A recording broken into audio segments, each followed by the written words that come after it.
Thank you very much, Mr. Secretary, and I know you've been a proponent of keeping our schools open, and happy to say that it was the American Rescue Plan that accelerated the opening of our schools nationwide. Mr. Secretary, I strongly support the Department's modest, what I believe are modest good government proposals for the 2022 charter school program competitions. However, the National Alliance for Public Charter Schools has been spreading wild exaggerations and misrepresentations in opposition. This kind of information campaign is a familiar tactic for the trade organization. It does represent charter schools that are run by risky, low-quality, for-profit education management organizations. And I'll just cite a couple of the examples of the recent expansion grant awards that were made to something like, the Torchlight Academy Charter School in North Carolina, now being shut down.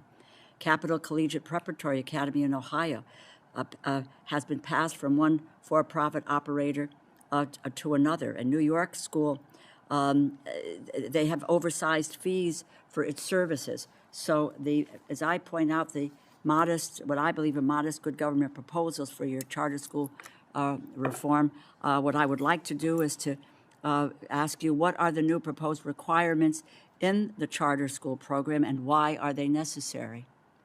Thank you for the question. I appreciate an opportunity to speak to this because there have been some misunderstandings and, quite frankly, some myths being spread.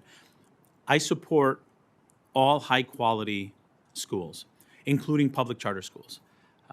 The budget continues the charter school program investment of $440 million.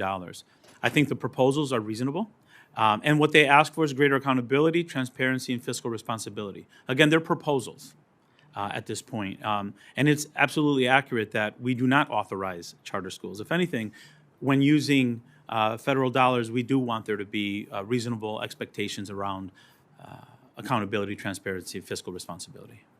Mm-hmm.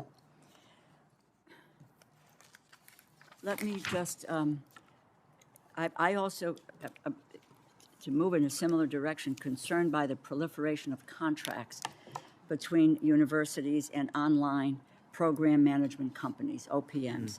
We had a Wall Street Journal investigation exposed how the University of Southern California and a for-profit OPM known as 2U recruited thousands of students to an expensive online graduate program, which left student borrowers with a median debt of $112,000 and median earnings of $52,000 2 years later. And by the way, they received 60% of the program's total revenue because they shouldered the cost of setting up the program in exchange for getting a cut of the tuition. And calculated, USC could have been generating about $142 million for their for-profit company in 2021. What will the department do to protect students from the OPM-stoked cost escalation and recruiting abuses? And the Wall Street Journal did a very fine piece on this on this issue. Thank you for raising that issue. It's really important that we maintain a posture of support for students, and that we, in all the decisions we make, are protecting our students, protecting our borrowers. We've worked really hard this last year to move forward with policies and practices that keep our borrowers first, including borrower defense. But one specific thing that I want to talk to regarding that is we reinstated our Office of Enforcement in the FSA office. This office was disbanded, and we brought it back to make sure that things like that are not happening, and making sure that we're protecting our students. We're also in communication with college presidents to monitor situations like this because students aren't benefiting. We're going to continue with our borrower defense, but we're also going to make sure we're having communication with universities so these things are not happening. Mm-hmm. Thank you. I would just say with regard to that, first, this is about harming student borrowers, but it is also about ripping off federal taxpayers, right? Because the issue is with the what's being proposed are the federal Grad Plus program that exists there.